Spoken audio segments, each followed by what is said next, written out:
Entrevista el Telematutino 11, gente importante a tratar temas importantes. Nos acompaña el ingeniero Eduardo Estrella, presidente de Dominicanos por el Cambio. Buenos días, Eduardo, un placer. Muy buenos días. Y un honor tenerte de nuevo. Gracias, gracias. Buenos días, Ramón, a Jacqueline. Buenos días, bienvenido. Hoy día 12 del mes 12 del año 12. Así es. 12. Qué coincidencia. Eduardo, fuera de cámara, nosotros comenzamos a hacer el programa hablando del presupuesto. Y justamente, bueno, esa es la noticia más importante, el sometimiento del presupuesto. ¿Cuál es tu opinión con los montos, con el déficit y con las diferentes partidas? Mira, lo vimos anoche un poco por arriba, todavía no lo hemos estudiado a fondo, pero ya lo que vimos, te puedo decir, y en la carta de remisión que hizo el presidente Medina, se refleja el desastre que Danilo Medina recibió del gobierno pasado en el presupuesto. Y tú dices, pero... ¿Cómo así? Bueno, porque tú manifiestas, tú dices, ¿cómo puede ser posible que todavía a esta altura estamos hablando que se le va a dar un subsidio de 1.050 millones de dólares a la CDE? O sea, ¿cómo se explica eso? De un presidente que duró 8 años, que hizo la privatización, que dijo que esa era la panacea del país, y hoy por hoy usted sigue viendo que la planta Coyentri, que genera 300 megas a base de gasoil, que es el combustible más caro, no se puede poner a gas natural. Y que se ha anunciado varias veces. Y nosotros decimos, entonces hay que buscar 800 millones, 1.100 millones de dólares a la población dominicana en el presupuesto, o se le va a hablar a la población de aumentar también la tarifa eléctrica y no se pueden hacer ese tipo de medidas. Cuando usted ve que un presupuesto se está hablando que en el pago de la deuda aumentó más de 30.000 millones de pesos del año pasado a este, se va a pagar 140.000 millones de pesos por la deuda este año. Entre interés y amortización. Entre amortización e intereses. Y que solamente los intereses de la deuda interna, aumentaron de 23 a 46.000 millones, 17.000 millones de pesos. Entonces tú dices, pero ¿y qué es lo que le han dejado a Danilo Medina? ¿Cuál era el gobierno que teníamos? ¿Cuál fue la bonanza? Y decir que la economía del país estaba blindada. Hay un déficit en este presupuesto de 140.000 millones de pesos. Entonces, se está hablando que es de 70 y pico. Ajá. 60 y pico, 67, pero y los 70 y pico de la amortización de la deuda. Hay que buscar 140.000 millones, hay que buscar, es decir, 3.500 millones de dólares prestados. Y entonces, miren cómo nos está subiendo cada año el pago de la deuda precisamente del país. Entonces, esa es la solución. O sea, hacia ahí es que no quieren llevar. Entonces, tú también en el presupuesto, ya en la parte del gasto, dices, bueno, pero no se le podía poner la mano, no se le puede tocar al Congreso Nacional. No se puede bajar el presupuesto del Congreso. Pero por ahí, Eduardo, que habría 1.000 millones, 1.000 y pico de millones. 2.000 millones, sí, pero le bajaron a medio ambiente más de 2.000 millones de pesos. A mí eso me preocupa, yo no sé qué programa es eso, pero son partidas que tú, a grosso modo, y tú dices, ¿por qué no se le subió más la justicia? Que apenas 400 millones. ¿Por qué no se le subió más a la Cámara de Cuentas? Vamos a transparentar este país. Y a rendir cuentas. Le subieron. Por 400 millones. Pero lo que la justicia está necesitando, todavía la justicia tiene un presupuesto de ¿cuánto? 4.000 millones. Y el Congreso debe tener... La justicia pasó de 3.300 millones a 4.495. Está bien. Y el Congreso tiene 5.700.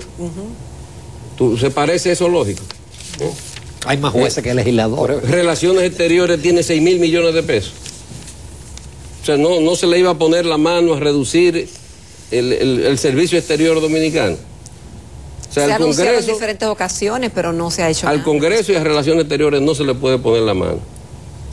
Entonces, uno ve ese tipo de cosas, partidas y otras medidas que no se quieren tomar. Entonces yo digo, vamos a endeudarnos con 3.500 millones de dólares más, pero no se le puede poner la mano a la Barrigol. No se puede revisar ese contrato, porque hay precedentes de eso. En el año 88 se renegoció el contrato con la Falconbrí. Entonces, tú puedes decir a una gente, pero no se respeta la inversión extranjera, el capital. No, yo soy un respetuoso de la inversión extranjera, de la inversión privada, de que se explote sanamente y se extraiga el oro de la mina. Todo eso yo soy partidario. Ahora, de lo que nosotros no somos partidarios es de que se regalemos el oro. ¿Usted entiende que con ese contrato se está regalando el oro dominicano? Eso estamos regalando.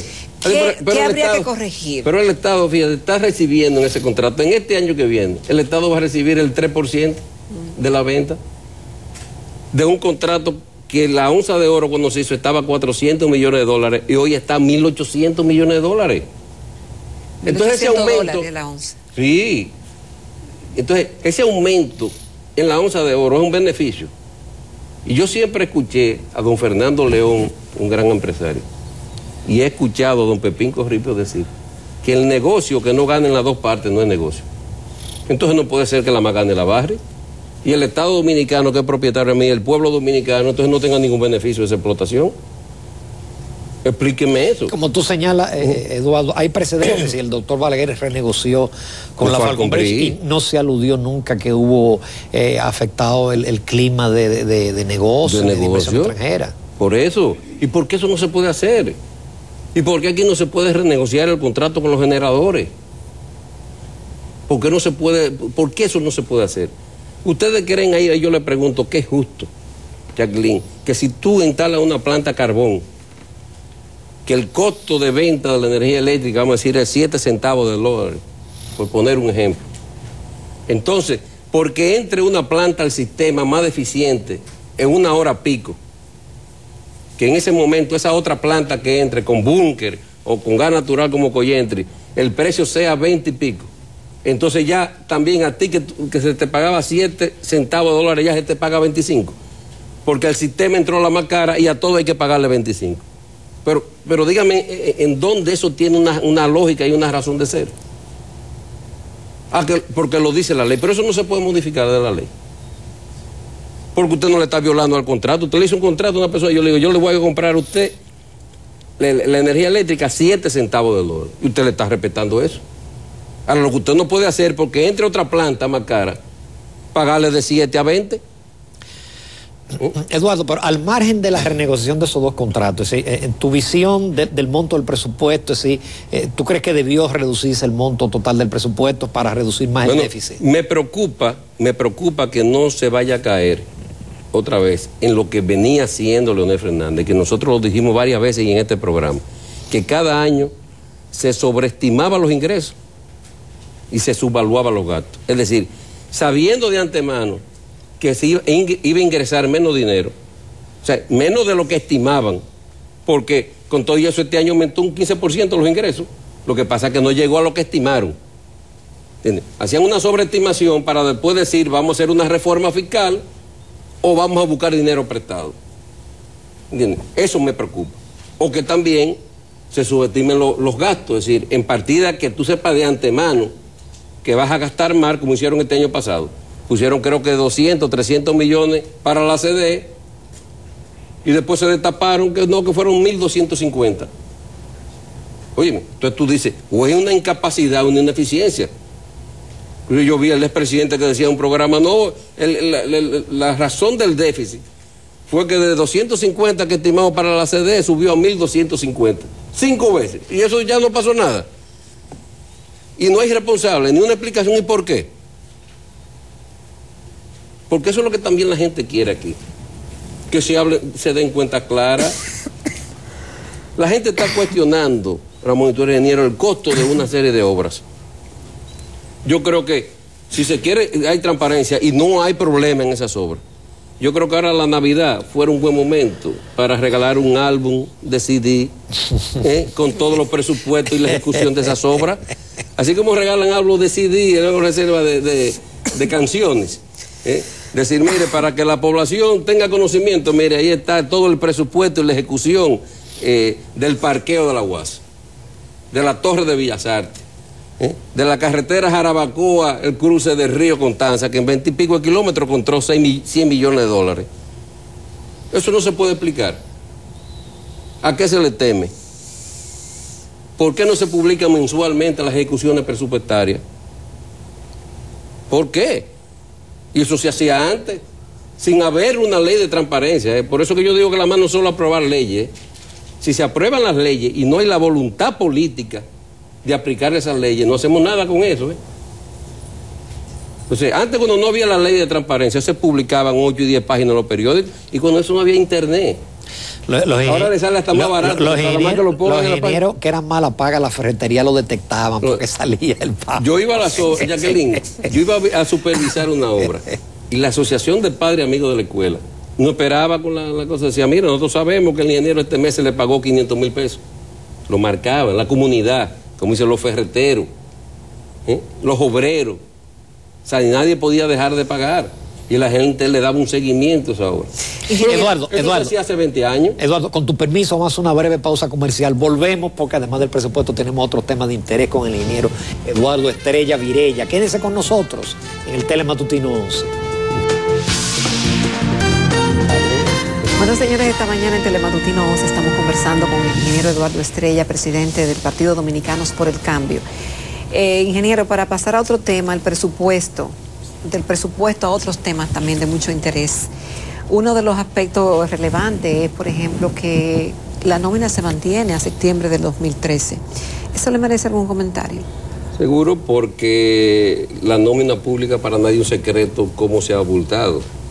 Cuando yo veo que dicen que se va a mantener la nómina, entiendo que será el monto de la nómina, pero que habrá una reorganización de la nómina, es decir, sacar la gente que no está haciendo nada y con ese dinero aumentarle el sueldo a los que tienen sueldo bajo y también reducirle el sueldo con gente que está ganando más de 1 millón de pesos y 2 millones de pesos, o sea que no se justifica en una economía como esta. Pero de eso no se ha vuelto a hablar. Eso es, ese tema no se ha tocado.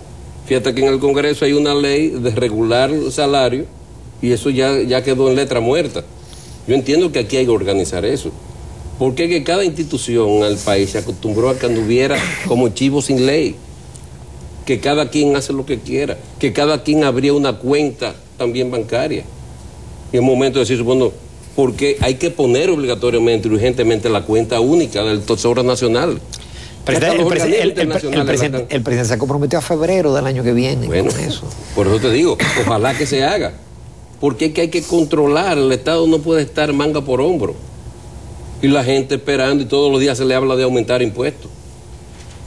Mire, ya los coletazos ya empiezan de las reformas fiscales y ya empiezan a entrar y esta semana creo que van a subir el combustible a los 2 pesos y no ha entrado el ITEVI en enero.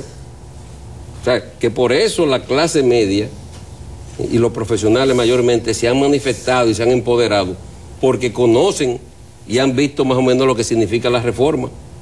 Pero y la gente de los barrios, que lógicamente la va a ver y saber cuando la sienta en enero, ¿qué va a repercutir? Y yo digo, a esa gente también después tú le vas a hablar de aumentar la tarifa eléctrica. Pregunto yo, sin tomar la medida que hay que tomar. Entonces, ¿por qué es que en el país, mire, este año que estamos transcurriendo, Jacqueline, Ramón, aumentó el gasto público un 40%? El ingreso aumentó un 15%, no fue que no aumentó los ingresos, pero el gasto aumentó un 40%. Y ahora yo le pregunto a ustedes, yo quisiera que me explicara, y Ramón que es economista, ¿cómo en una economía que el gasto del gobierno aumenta un 40%, bajó el crecimiento? De un 7 a un 3.8. Yo quisiera una explicación de eso. Lógica técnica. Y no sería tratado porque si no se hubiese producido ese gasto, a lo mejor no hubiésemos ido a una recesión o a cero crecimiento. Pero ¿en qué economía que el gobierno invierta un 40% más, se gasta un 40% más, la economía no aumenta un 10%? Entonces tú dices, o fue un gasto mal orientado en algo que no deja ningún beneficio, o hubo una corrupción muy grande. No tiene otra explicación, ¿eh? No tiene otra explicación. Y yo quiero que me presenten, que me den una muestra. ¿Qué economía que se aumente el gasto un 40% del gobierno? Entonces baje el crecimiento de un 7 a un 3.8. Entonces esas son las cosas que a la población ya la tiene indignada, que se siente burlada, engañada, que ya no le sigan tomando el pelo, que vamos a transparentar el Estado. Eduardo, porque si a la gente justamente tú le explicas en qué se está gastando y qué se está haciendo. Bueno, que el gasto de la nómina va a quedar igual, sí, pero se le va a aumentar el sueldo a los policías, y se le va a aumentar a los maestros, y se le va a aumentar a las enfermeras. a la gente de abajo. Y se va a incorporar tanta gente a la seguridad social. Entonces eso la gente lo entiende. Pero también se iba a reducir el tamaño del Estado. Y yo le pregunto a ustedes, después de la ley de seguridad social, ¿por qué todavía es la hora que el seguro social no se incorpora a salud pública? Que hay una sola red nacional de hospitales públicos. Ya después de la ley de seguridad social no se justifica. Y que la ARS del seguro pase a SENASA. ¿Por qué eso no se hace? ¿Cuál es la razón? Y en el mismo presupuesto lo dice. El 74% de los ingresos va a ser a través de la Dirección de Impuestos Internos. Y apenas un 20% de aduana. Ya es hora de que aduana pase a impuestos internos. Porque hay que tener dos direcciones para recaudar. Inclusive con eso se evitaría más la evasión.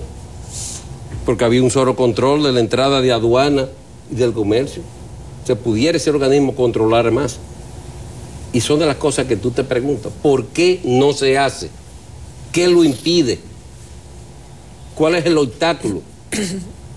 ¿Por qué aquí no hablamos de poner otra terminal en Manzanillo de gas natural? Para que se sea competitivo la importación de gas natural y no importe solamente un suplidor.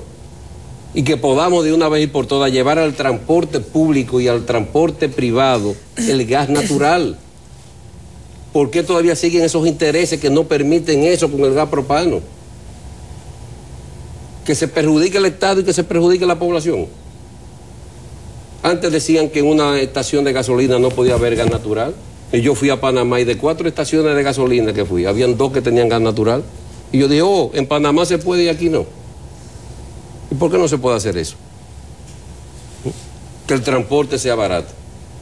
Creo que alguien me decía, para un ejemplo para la población, que había ido en una van a Bahía de las Águilas, Pedernales, con gas natural.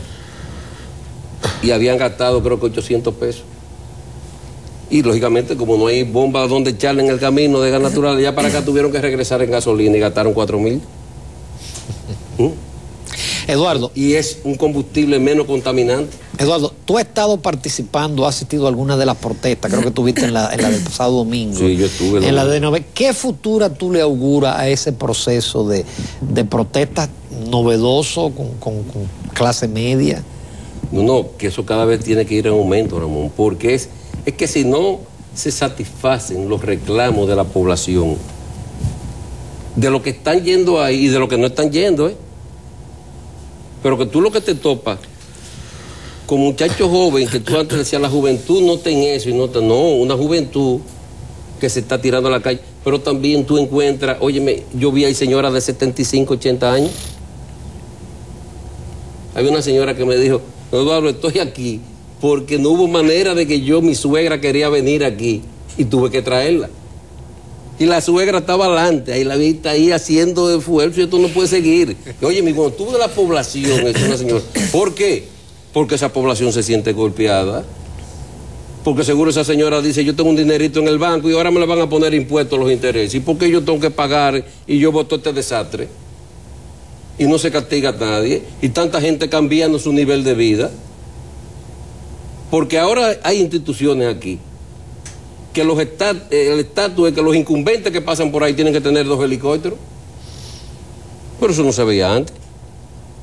Yo vi hace 7, 8 meses en una inauguración del anterior gobierno en Neiva que fueron 15 helicópteros de funcionarios, aparte del presidente. Y yo digo, ahí hizo falta un presidente que al otro día le dijera a todos, ¿de dónde usted pagó ese helicóptero? Están todos cancelados. Porque lo primero que viajen por tierra para que vean las necesidades y los problemas que están pasando en cada población. Yo en eso felicito a Danilo Medina que esté saliendo como está saliendo. Y de manera sin avisar a ver cosas. Porque este país necesita esto, seguimiento, ejecución. Este país necesita doliente. Ramón, doliente, que aquí se ve que en la administración pública no hay doliente. Eso es lo que el país exige. ¿O tú crees que esos muchachos no están exigiendo una revolución, ni están exigiendo que se cierre la empresa privada? No es empleo, es oportunidad, es igualdad, es transparencia. Es que nadie se beneficie de lo que todo el mundo está pagando. Oye, la gente no se opone a pagar impuestos. La gente lo que quiere es saber, tu dinero que paga en impuestos, ¿qué se está haciendo con ese dinero? Que se le diga qué se está haciendo. ¿O tú no quieres saber que te digan lo que están haciendo con lo que tú pagas? Por supuesto. Que te estén aumentando ahora el ITEVI que va al 18%. Alguien me decía, ¿y qué se va a hacer con el 60% o 67% en un Twitter de los dominicanos que no pagan impuestos? Digo, ¿quién ha dicho que un 67%? Todo el que aquí compra una camisa paga ITEVI. Claro. Y ahora todo el que se toma una taza de café va a pagar ITEVI. Entonces aquí todos pagamos impuestos. Entonces todos tenemos derecho a exigir. Porque ese dinero de nosotros, que se nos explique. Que se nos explique por qué va a seguir habiendo apagones y la tarifa cara. ¿Por qué? Porque no se puede renegociar con los generadores. ¿Y a quién que se le tiene miedo? Eduardo, lamentablemente se nos acabó el tiempo. Porque el que tiene miedo tiene que buscarse un gato prieto, decían en el campo. Y el que asume esta responsabilidad para asumirla. Y el pueblo está esperando resultados. Entonces, esperamos que el próximo año sea diferente. No quiero despedirme, sin también desearle a ustedes aquí y a todo el público dominicano una feliz Pascua, salud, a toda la familia dominicana. Muchas y que gracias. de una vez y por todas la violencia en las calles y la violencia intrafamiliar pueda reducirse a su mínima expresión en República Dominicana. Muchas gracias. Muchísimas gracias por ese mensaje. También igualmente, Eduardo, mucha salud, por si no nos vemos el resto ya del mes de diciembre. Bueno, que la pase bien con todos esos Y nietos. saludo a tu familia. Saludos. Gracias. Muchas gracias.